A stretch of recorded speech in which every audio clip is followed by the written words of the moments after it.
And good morning, evening, afternoon, wherever you are in the world. It is Harrison Smith back with another episode of Cinema. This podcast is brought to you by Dark Matter TV.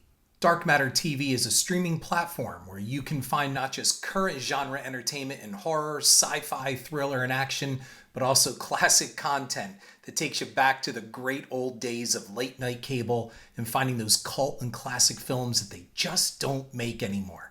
Available for download on Android or Apple, or visit darkmattertv.com. It's free, it's fun, and it's gonna grow.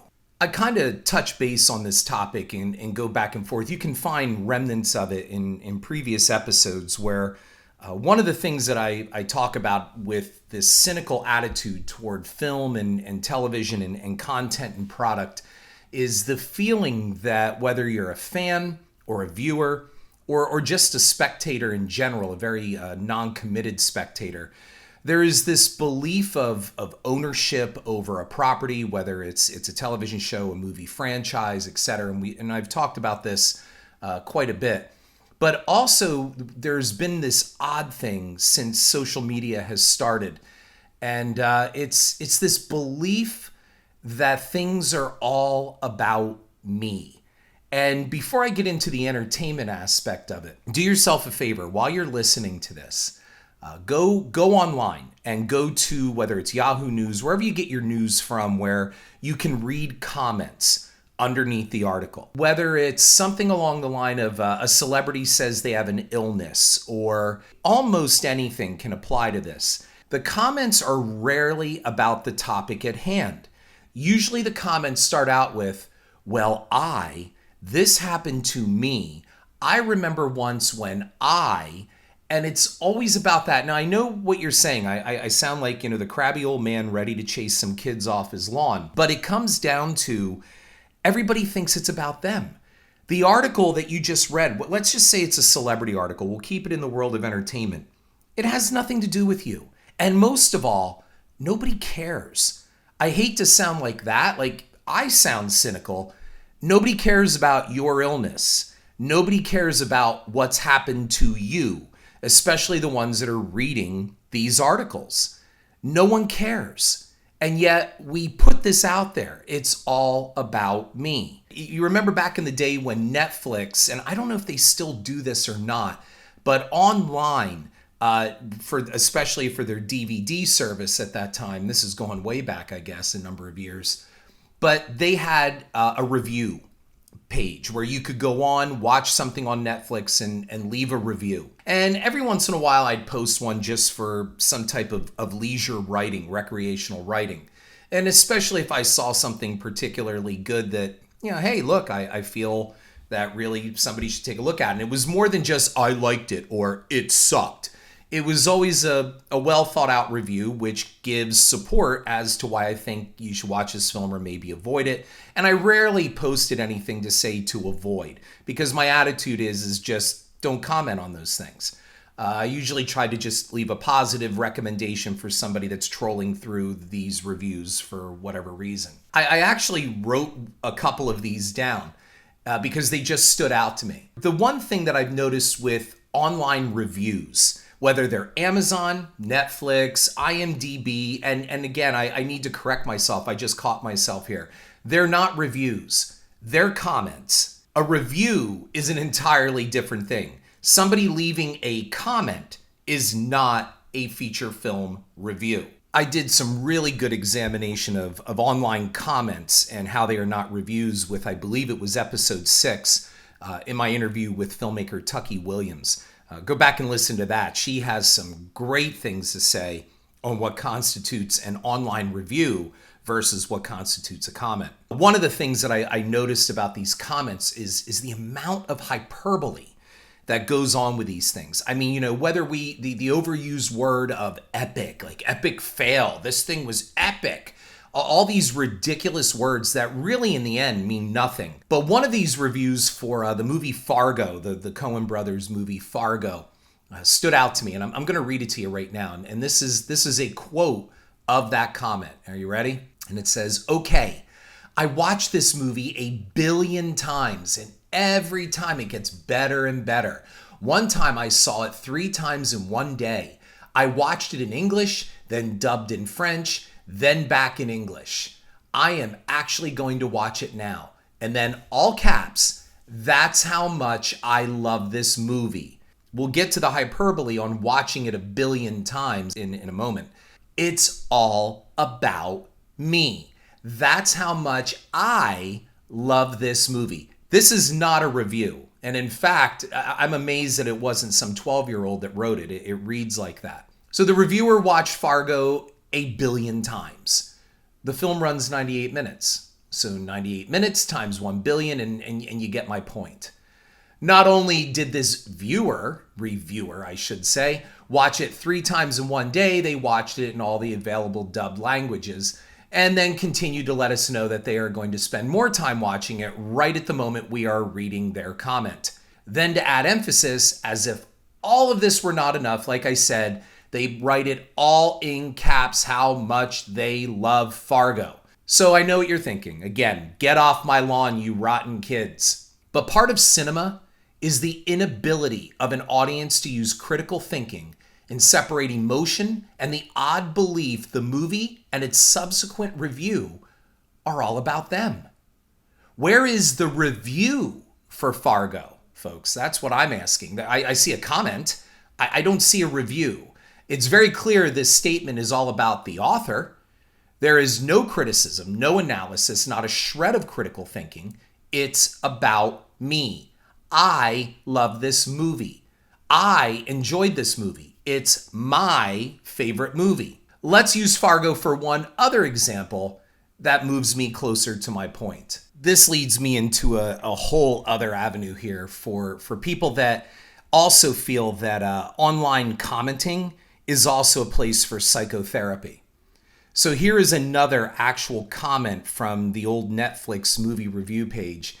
I don't think people would be writing about how funny this movie is if they saw a real murder like I did in real life. Oh, I'm sorry. I guess we're all supposed to just know that, right? And of course, we should really be censoring our posts according to your feelings and your traumas. This is a movie comment section, not a therapy session. What does this comment have to do with the review or explanation of this film?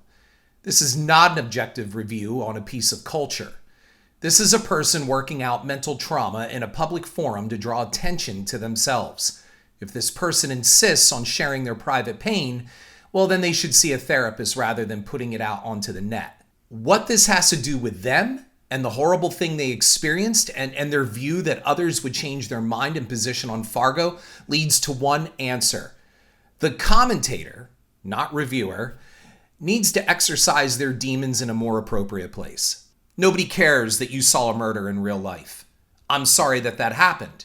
However, no one reading movie comments or reviews, whatever you want to call them, on a Netflix page really cares what you witnessed and saw or was traumatized by. So I'm going to roll right into something else. There was a page for Marmaduke. Remember that old movie Marmaduke, the CGI animal movie? I guess the terrible adaptation. I was never a fan of the Marmaduke comic anyway, the still panel comic. And I had to watch it one time. My nephew was really into it at that time, talking animal movies. And so I watched it with him, I think on DVD. And there was a scene that referenced a comedy thing about peanut allergies, food allergies. And sure enough, on this quote-unquote review page, somebody had to make it all about them.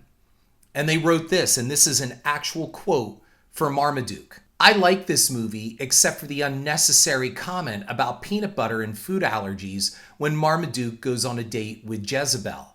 Give me a break. Don't use movies as a tool to target people with food allergies. Almond butter is a tree nut, and many have allergies to both peanuts and tree nuts. So, and all caps, not funny. How the hell does this constitute a review? This reviewer, like many, seemed to think the movie-making process was all about them, using language like target, and for some reason has to educate the world on nut allergies. There's nut talk, all right, And it reflects a growing narcissism in the culture and the inability to use rational, intelligent thought to make a point.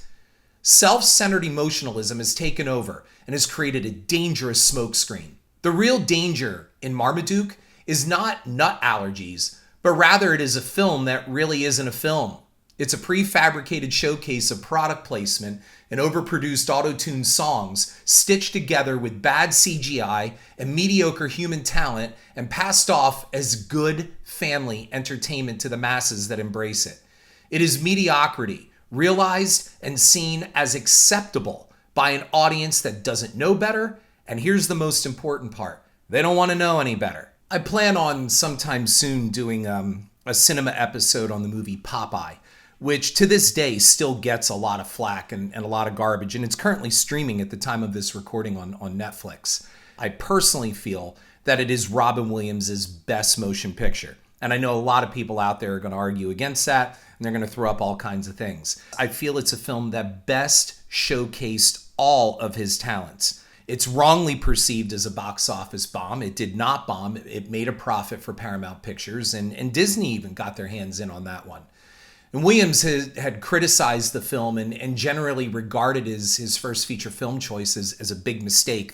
There's a famous clip of him out there somewhere. He was doing stand-up not long after Popeye came out, and he made a joke about it. He somehow referenced the film and then said, don't you know Popeye wasn't good for anybody? And I really think it's sad because, again, I think it's his best motion picture. Although the film was financially successful, it drove its director, Robert Altman, into exile, basically. And Popeye was considered really by some as Robert Altman's Heaven's Gate, like a colossal bomb. And I'm going to argue that it just might be his best. The sad part is there's a director's cut I've heard floating around out there somewhere, or at least extra footage. I would love to see that footage sometime or see a fully restored print of the film. And look, to be fair, I can understand why the movie was met so negatively. I was one of the few kids when I saw it. I saw it like in 1980 in theaters. And there are a couple things there that made it stand out to me. Number one, I think the film is truly art. But the problem is, I don't think it was very commercial art. And I don't think it was the movie that a lot of people were expecting. Keep in mind that Williams was just coming off Mork and Mindy and his wild stand-up as well, which HBO was making a fortune on in broadcasting. A lot of people were expecting a far wilder and more action-packed movie. Instead, Popeye is a very detailed character study, and I'll get into all of that when I do an eventual cinema podcast on the making of the film and why the film is not cinema, C-Y-N-E-M-A, but rather cinema, C-I-N-E-M-A. Let's go now back to It's All About Me and what this person wrote as supposed to be some type of assessment of the film. Again, I will not use the word review, but here is their comment, and I am quoting. You ready? I love Robin Williams, and that is love in all caps. And in parentheses, he and I share a birthday 30 years apart. And I love Shelley Duvall for her acting in The Shining and other such greats as Fairy Tale Forest. That was a series. I'll get into that in a moment. But this movie just bombed. I remember I hated it years ago and thought I'd give it another chance. And here we are. And yes, all caps, it sucked again! Exclamation point. Once again, folks, the review is not about the film, but it is about the reviewer. They insist on telling us that they, quote unquote, share a birthday with star Robin Williams. No, you don't. You have nothing in common with Robin Williams except watching his movies. That's it. How does the delusion of birthday sharing constitute a movie review or even an intelligent comment?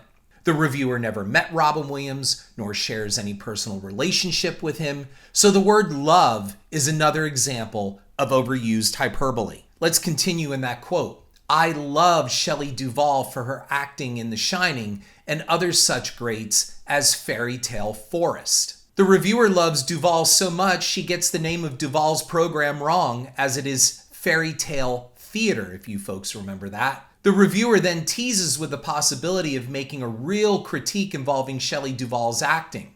Instead, it becomes another me list with the reviewer's personal favorite films.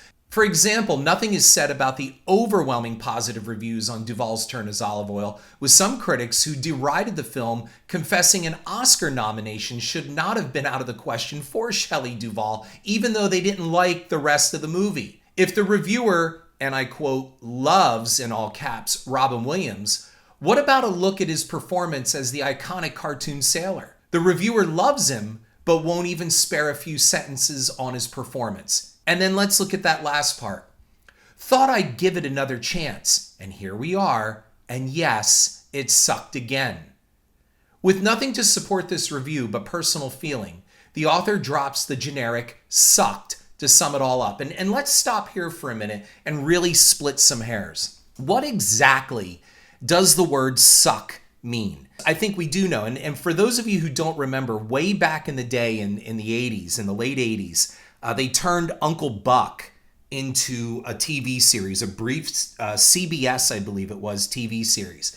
And I know that some critics had a real problem with the fact that I think the opening line, the very first words of the pilot series, the very first episode, this kid comes down the steps, looks at Uncle Buck, and said something along the line of, "You suck."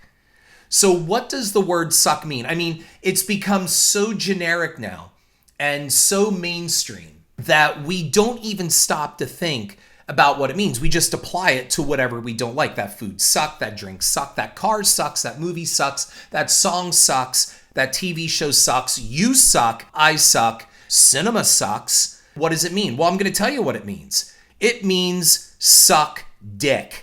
So think about how widely used the word sucks is. Look about you and see where it's used in public, on television, on t-shirts, on whatever. And most of all, see how many little kids say it. Like, we're talking little kids, 8, 9, 10 years old. They all use it, and most of the time the word is just greeted with laughter. But really, what people are saying is when something sucks, it sucks dick. So think about that with the generic use of the word sucks. So going back to Popeye, with nothing to support this quote-unquote review, but personal feeling, that author dropped the generic sucked to sum it all up. They could have saved a lot of time and just wrote a single line. This movie sucked. Or let's make it even simpler. Let's start having reviews that just say, this movie sucked dick. Look, all reviews are biased, but this trend of self-centered amateur public reviewers making reviews all about them stunts the ability of a society to objectively assess the culture it creates and improve upon it. How can filmmaking advance when the audience that consumes the product becomes less demanding and is lulled into an indifferent state of mind where anything is accepted and worse is seen as high quality or amazing, incredible, awesome, epic? Those words are also overused to the point where they mean nothing. So let's move over real quick to the late film reviewer, film critic, Roger Ebert, who to this day stands as my favorite critic of all time. I really feel that Roger Ebert had a very open mind with critical thinking and sometimes even went back and reassessed some of the things that he had trashed originally. Let's look at Ebert's old feud with actor Rob Schneider. Do you remember that? If you remember, Ebert was an almost godlike film reviewer for the Chicago Times. The Chicago Sun-Times, and he had a brief feud with actor Rob Schneider. I think it was around 2005. Los Angeles Times film critic Patrick Goldstein wrote a review of Rob Schneider's Deuce Bigalow, European Gigolo. Remember that one? And with tongue-in-cheek, the guy wrote something along the line that Schneider's film had been snubbed for an Oscar nomination because, and I'm quoting here, nobody had the foresight to invent a category for best running penis joke delivered by a third-rate comic. And it's pretty harsh, but, Goldstein went ahead and published it. Well, not surprisingly, Schneider took some umbrage. Whether Rob Schneider was truly offended or saw an opportunity to generate press for himself, and again, that goes back to using the old Hollywood axiom that bad press is better than no press at all. And trust me, I'll be talking about that in an upcoming episode on Sonic the Hedgehog. But Schneider took out a full-page ad and a number of ads in the major Hollywood trades, Variety, Hollywood Reporter, etc. And he claimed he researched Goldstein and found out that he never won a single journalistic award. His ads also said this in his counterattack on Goldstein, and I am quoting Rob Schneider here. Maybe you didn't win a Pulitzer Prize because they haven't invented a category for best third-rate, unfunny, pompous reporter who's never been acknowledged by his peers. Patrick, I can honestly say that if I sat with you and your colleagues at a luncheon, afterwards they'd say, that Rob Schneider is a pretty intelligent guy. I hope we can do that again. Whereas if you sat with my colleagues after lunch, you would just get beaten beyond recognition. That's what Rob Schneider said to Patrick Goldstein. I mean, to be fair, Schneider was obviously very wounded by those comments. And he went on Tom Green's TV show. I'm going to provide the link to this. I think I have it. Where he called Goldstein a scumbag. And he accused Goldstein of being a substandard critic. Well, Patrick Goldstein did respond and publicly asked, who are Schneider's colleagues and why would I want to have lunch with them? This public back and forth attracted the attention of Roger Ebert, okay? And he entered the fray with some very famous information that he dug up on Patrick Goldstein. And of course, Ebert's response to Rob Schneider and his all about me attack on Patrick Goldstein is now infamous. Ebert found through research, and I'm emphasizing research, that Goldstein not only had peer recognition, Patrick Goldstein had won a number of awards. He won the National Headline Award, the Los Angeles Press Club Award, a RockCritics.com award, and the Lifetime Achievement Award from the Publicists Guild. Ebert then went to his own internationally syndicated column, and Ebert printed this information, and as if enough egg wasn't thrown in Schneider's face, Ebert punctuated it with this now famous personal statement to Rob Schneider. And it was one hell of a smackdown to Rob Schneider and his All About Me campaign. And I am quoting Ebert right here. And he says, Rob Schneider is correct. Patrick Goldstein has not yet won a Pulitzer Prize. Therefore, Goldstein is not qualified to complain that Columbia financed Deuce Bigalow, European Gigolo, while passing on the opportunity to participate in $1 Million Baby, Ray, The Aviator, Sideways, and Finding Neverland. As chance would have it, I have won the Pulitzer Prize, and so I am qualified. Speaking in my official capacity as a Pulitzer Prize winner, Mr. Schneider, your movie sucks. Now, I know what you're saying. Well, wait a minute. Roger Ebert used the word sucks. I guess that's okay. So Schneider countered by calling Roger Ebert an ass. And Ebert simply replied, if he's going to persist in making bad movies, he's going to have to grow accustomed to reading bad reviews. Ebert said so much with that. Again, if you're going to put yourself out there, and I love that when people do that, they put private information, they express themselves, which really they should probably not be doing publicly. They open themselves up to criticism, and then they are affronted and insulted when somebody comes back and comments or attacks them. So basically what Ebert is saying is, you put it out there, I'm just responding, dude. Now, I will say this about Rob Schneider, and this is not a piling on of Rob Schneider. I've never met the man. But however, to Schneider's credit, when Roger Ebert fell gravely ill with cancer and lost most of his jaw to the disease, Schneider did send him flowers with a card reading, and I'm quoting the card, your least favorite actor, Rob Schneider. And since that time, before Roger Ebert died, both men made their peace with each other. And Ebert declared publicly that Schneider may make bad movies, but he's not a bad guy. And you see, that's what I always loved about Roger Ebert. He was willing to kind of separate things and look at things for how they really are. I always enjoyed that about him and his writing. I learned a lot from Ebert's reviews. Now, I can also say that sometimes Ebert cut corners, and I can cite Halloween 3. If you go back and read Ebert's review, you can find it online on RogerEbert.com under the Chicago Sun-Times, I believe, still. Go back and read the review for Halloween 3. I don't think Roger Ebert watched the film. And how I know this is because when I read the review, I talked to the film's director on the phone, Tommy Lee Wallace. I picked up the phone. I said, Tommy, did you ever read Roger Ebert's assessment of Halloween 3? And he said, no. So I sent it to him. And when Tommy read it, he got back to me and he said, film critics, and he goes, Ebert not excluded from this. Film critics sometimes sit down with a VCR, DVD player, whatever, and they watch the film on fast forward because literally and physically, it might be just impossible to watch that many movies in your lifetime or throughout the year. So some corners have to be cut. And it was Tommy's theory, and watching Halloween 3 again and looking at that review, I think he's right.